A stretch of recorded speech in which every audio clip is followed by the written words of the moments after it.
Have you ever wondered what you would do if the world changed before you even opened your eyes? If your alarm never had the chance to ring, because something darker, louder, and far more urgent beat it to the punch? That morning, Eli Turner didn't wake up to birds or sunshine or his mom yelling that he'd be late for school. He woke up to a vibration so violent it rattled the water glass on his nightstand.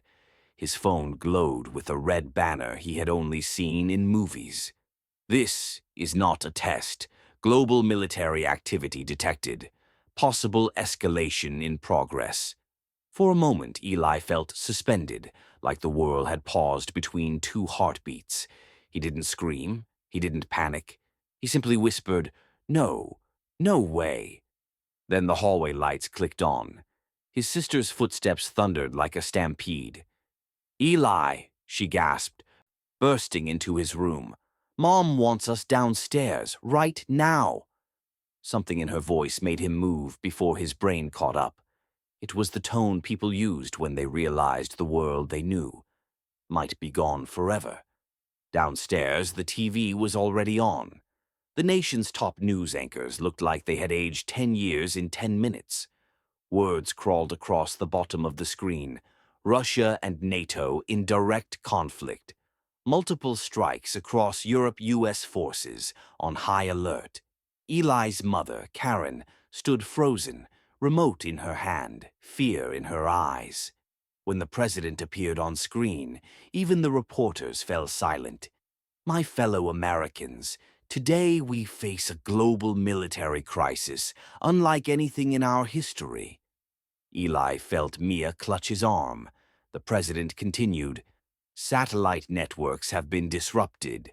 Several cyber attacks are underway. We urge citizens to remain calm, stay off major highways, and await further instructions."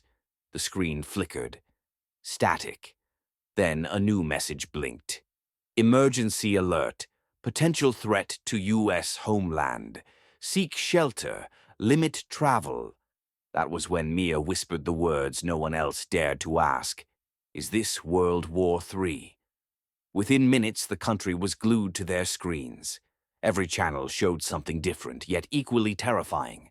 A map of Europe lit up with red impact zones, naval fleets repositioning in the Pacific, cities overseas flickering with explosions like distant lightning. But the images weren't the worst part. It was the silence between the anchor's words, the pauses where they seemed to swallow fear. Then the feed cut again, this time to a Pentagon spokesperson. "We are working to assess the scale of the conflict. Citizens should prepare for communication outages." Prepare for outages?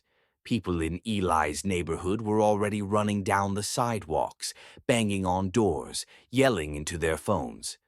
Across America, millions were realizing the same thing. This wasn't a drill. This wasn't a movie. This was real. And Eli, who had never even been in a fistfight, suddenly felt the weight of history pressing on his chest. Karen Turner's hands shook as she grabbed the remote and switched off the TV. "Enough," she whispered, but her voice cracked. Her children stared at her, waiting for direction, waiting for hope. "We're leaving," she said firmly. "We're going to your grandfather's farm. Pack your things. Essentials only." Eli blinked. "Wait, why?" "Because your grandfather lives far from any city," she replied. "No bases, no targets, no crowds. It's safer." Mia grabbed her backpack, panic flickering in her eyes. "What if the roads are closed?" "We leave before they are," Karen answered. Eli rushed to his room and looked around at his life, his guitar, his photos, his notebooks filled with lyrics, his trophies from track. He stood there, paralyzed. What do you take when the world might be ending? Finally, he stuffed his backpack with clothes, a flashlight, a pocket knife Grandpa had given him years ago, and, almost as an afterthought, his guitar pick necklace. Something small, something familiar, something that said he was still him, even if the world said otherwise. The moment they merged onto the interstate, Eli knew the day had shifted from fear to chaos. Cars were bumper to bumper. Some people honked in desperation. Others abandoned their vehicles and ran down the highway with backpacks and crying children. A man in a business suit shouted into a phone that had already died. A pregnant woman leaned against her car as her partner fanned her in panic. A teenager live-streamed the traffic, sobbing to her followers. Huge digital billboards normally advertising snacks and insurance now flashed. National emergency limit travel avoid highways. Mia looked around, horrified. Why is everyone leaving the cities? Because no one knows what's coming, Karen said. Eli noticed military jets pass overhead, silent, urgent shadows slicing through the sky.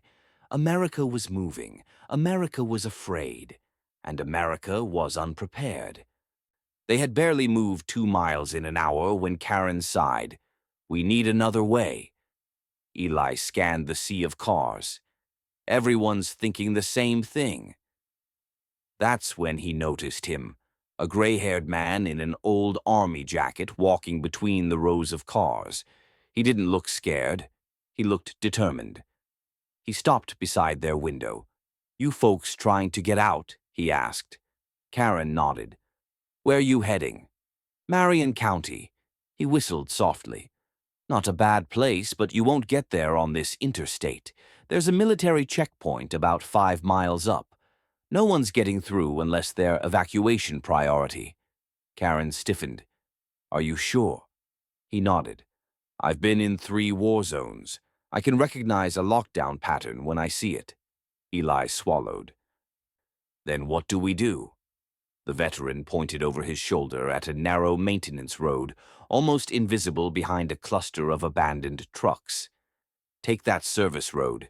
It'll connect you to the old county highway. Won't be pretty, but it'll move. Karen hesitated. Why help us? The man shrugged. Because when fear hits, some people freeze, others fight. Me? I guide. He tapped the side of their car and walked on. Mia whispered, Do we trust him? Karen put the car in gear. We trust the people who still act human. The service road was rough, cracked pavement, potholes, and weeds growing through the asphalt, but it was empty. They drove through ghost towns and quiet stretches of farmland. Every gas station they passed was either closed, overrun, or out of fuel. Try the radio, Mia said. Karen switched it on. Static. Another station. Static. Finally, a single emergency signal crackled. Communications are under attack. Remain calm. Avoid urban centers. Then it, too, faded. Eli looked at his phone. No service, not even a flicker. It was like the country had been unplugged. Are we cut off from everything? He asked. Grandpa had once told him that silence during a crisis was the loudest sound in the world. Now Eli knew exactly what he meant. The old county road led them to a narrow steel bridge spanning a shallow creek, but a pickup truck was parked sideways across it, blocking both lanes. A man stepped out, late 30s, unshaven, wearing a plaid jacket and a look that said he hadn't slept. Karen rolled down the window slightly. Sir, we just want to get across. Roads closed, he said abruptly. Closed by who? Eli asked. The man rested his hand inside his jacket. Not enough to threaten, but enough to warn. My family's on the other side, he said. I'm protecting them. Too many strangers out here now. Karen's voice softened. We're not a threat. We're just trying to get to my father's farm. No one crosses, he said, jaw tightening. Eli felt his pulse quicken. Fear, but also disappointment. The world had been in chaos less than a day, and already trust was breaking apart. Mia whispered, Mom, please just turn around. But Karen didn't. She chose something else. Karen stepped out of the car slowly, palms open. No one here wants trouble, she said, and you don't look like a bad man. Just a scared one. The stranger flinched. My daughter's inside, he said. She's sick. I can't risk, and my kids are in the car, Karen replied gently. We're all just trying to keep our families safe. The man's eyes softened. Just barely. What if others come? He muttered. What if I let the wrong people through? Eli spoke up. You already know we're not those people. Silence hung between them. Finally, the man exhaled, long, defeated, human. Fine. Go, he said, stepping aside. He moved his truck enough for them to pass. As they rolled over the bridge, Eli looked back. The man gave a small, tired nod. Not gratitude, not apology, just an acknowledgement that choosing kindness had cost him courage. And Eli realized something powerful. War doesn't just break governments, it tests the human heart. The sun was setting by the time they reached Grandpa Turner's farm. The old wooden house stood on a hill, wrapped in tall grass and memories. The windmill spun slowly, creaking with every turn. Grandpa was already waiting on the porch, lean, silver-haired, wearing the same flannel shirt he always wore. He didn't wave. He didn't smile. He simply looked at his daughter and grandchildren with an expression of relief so deep it almost hurt. You made it, he said, voice thick with emotion. Karen hugged him tightly. Mia cried softly into his shoulder. Eli felt a lump rise in his throat. Inside, the house smelled of cedar, old books, and safety. But even as they set down their bags, Grandpa spoke gravely. The world's in a storm. Might get worse before it gets better. But you're safe here. For now. Eli's chest tightened. For now felt like both a promise and a warning. The first day of WW3 wasn't over. Not even close.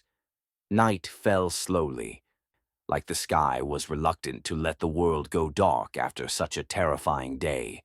The Turner family gathered in the living room with blankets, candles, and the old battery-powered radio Grandpa kept for storms and foolish politicians. At 8:14 p.m., as if the universe had exhaled, everything just died. The lights blinked once, flickered, and then surrendered. The entire house fell into blackness. Mia gasped. Is that them? Was something hit? Grandpa's calm voice rose from the dark. No missile, no boom, just the grid failing under pressure. Too many people scrambling, too many systems overloaded. Outside, the wind howled through the trees. Inside, the silence grew thick and heavy. Eli slowly realized something. It wasn't the darkness that scared him. It was how easily the country had slipped into it. Then, 3 sharp knocks. The entire family froze. Karen whispered, "Don't move." But Grandpa stood, grabbed his old rifle, not loaded, just in case, and walked to the door. When he opened it, the cold night air rushed in, followed by a trembling family seeking warmth. A young couple stood on the porch, Daniel and Brooke, their faces pale from fear and exhaustion. Between them, wrapped in a worn blanket, was a little girl, maybe 6, shivering violently. Our car died, Daniel stammered. We've been walking for hours. We saw your lights earlier. We didn't know where else to go." Brooke clutched her daughter closer. "Please, just for the night. We're not asking for much." Karen stepped forward instantly. "Of course, come in." Inside, Mia grabbed extra blankets without being asked. Karen shepherded them toward the fire. Even Grandpa lowered his rifle and sighed. "No family gets turned away," he muttered, almost to himself. The girl, Haley, looked up at Eli with wide, frightened eyes. He knelt down and offered a gentle smile. "You're safe here, okay? I promise." She nodded, though she didn't quite believe it yet. As the fire crackled and warmed the room, Karen handed the couple hot tea. Brooke's hands shook so badly she had to hold the cup with both palms. Daniel's voice cracked as he whispered, "Thank you. We've seen some ugly things on the road today. Grandpa nodded slowly. You're not the only ones. And that night, huddled together in dim candlelight, everyone felt something powerful. Even when the world fractures, strangers can still become family. With the storm howling against the windows, Grandpa finally began to speak, slowly, like he had been waiting decades to share what he knew. The world thinks war is measured in explosions, he said. But the real war? It happens here. He tapped his chest. The room grew still. I served overseas before either of you were born, and I'll tell you something they never show you on the news. His eyes glimmered with memory. War doesn't just destroy cities. It tests the soul. I've seen men break because they thought they had to be strong all the time. I've seen others become heroes because they cared when everyone else stopped. Mia listened with wide eyes. Haley cuddled beside her, comforted by the soft tone of his voice. And fear, Grandpa continued, isn't your enemy. What you do with it, that's what defines you. He looked at Eli, directly, intentionally. Yesterday, you didn't freeze. You helped pack. You checked on your sister. You guided strangers. You listened. Eli blinked. I didn't do anything special. You stayed human, Grandpa said. And in times like this, that's the bravest thing someone can do. Eli felt something settle inside him. Not pride, not confidence, just purpose. At 2:43 a.m., an eerie white glow seeped through the curtains like an unwanted sunrise. Eli jolted awake.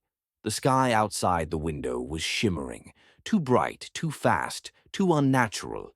He shook Mia and hurried to the porch. In the distance, a streak of light tore across the horizon.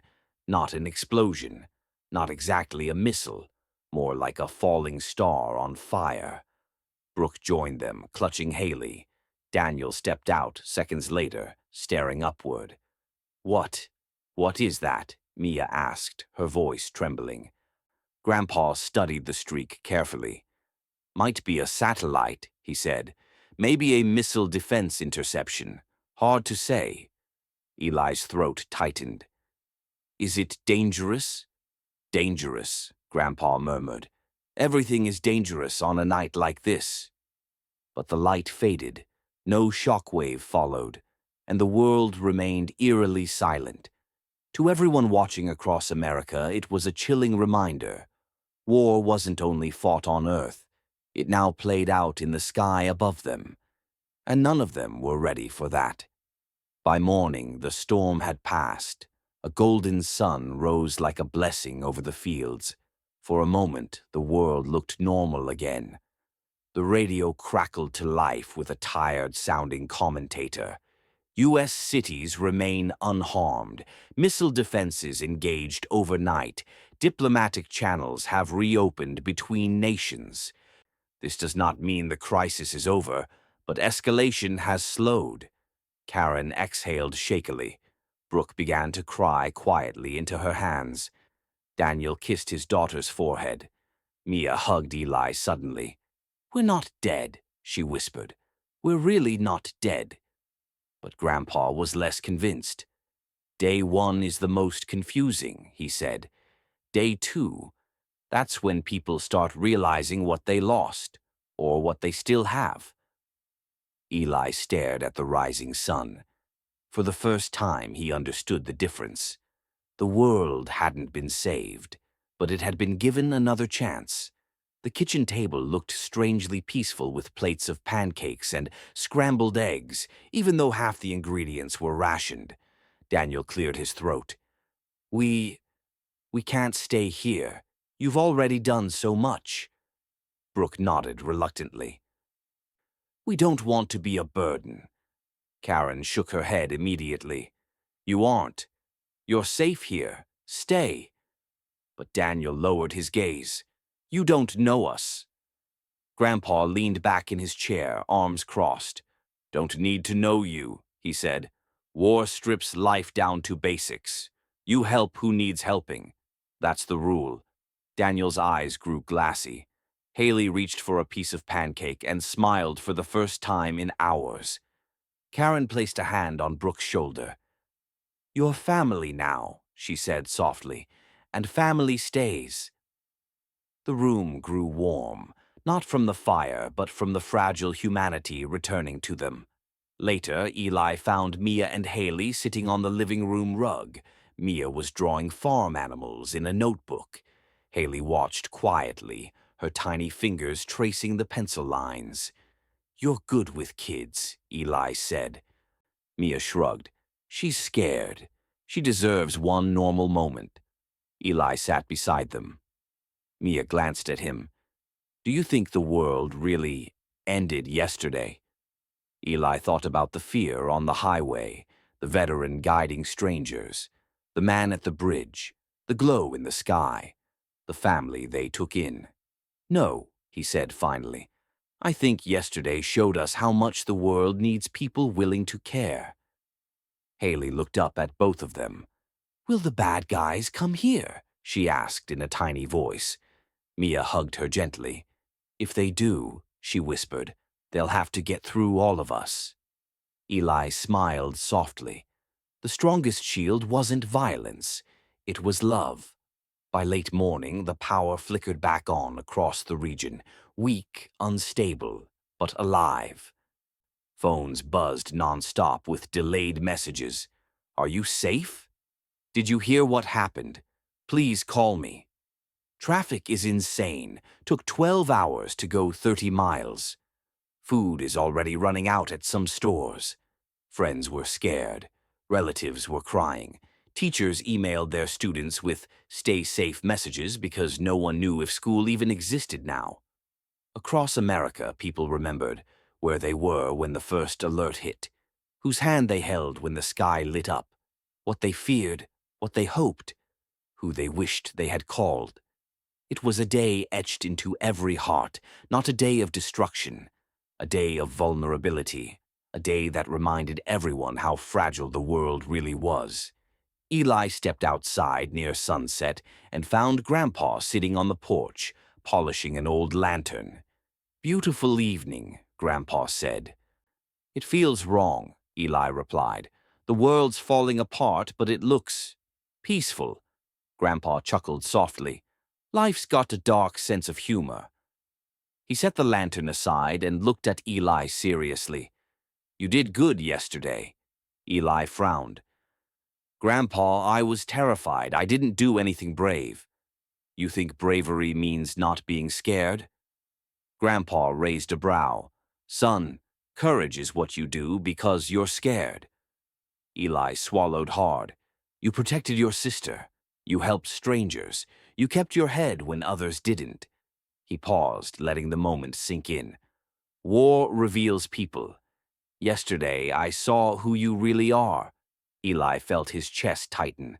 For the first time, he wasn't just surviving the crisis. He was growing from it. And the twist wasn't about the war. It was about him. Morning broke with a soft breeze brushing through the open windows. The world was still cracked, still uncertain, but undeniably alive. Karen and Brooke cooked breakfast together. Daniel fixed the fence with Grandpa. Haley chased chickens in the yard as Mia laughed. Life, fragile, imperfect, precious, was happening. Eli stepped onto the porch and let the sunlight warm his face. Day one of WW3 had shown him fear, chaos, and the darkest parts of humanity. But it had also shown him courage, kindness, and the strength that appears when everything else falls away. The world wasn't healed. The threat wasn't gone. But for the first time, Eli believed something powerful. No matter what comes next, humanity still has a fighting chance. Not because of armies or governments, but because of ordinary people who choose to stay human when the world begs them not to. And with that quiet conviction, day two began.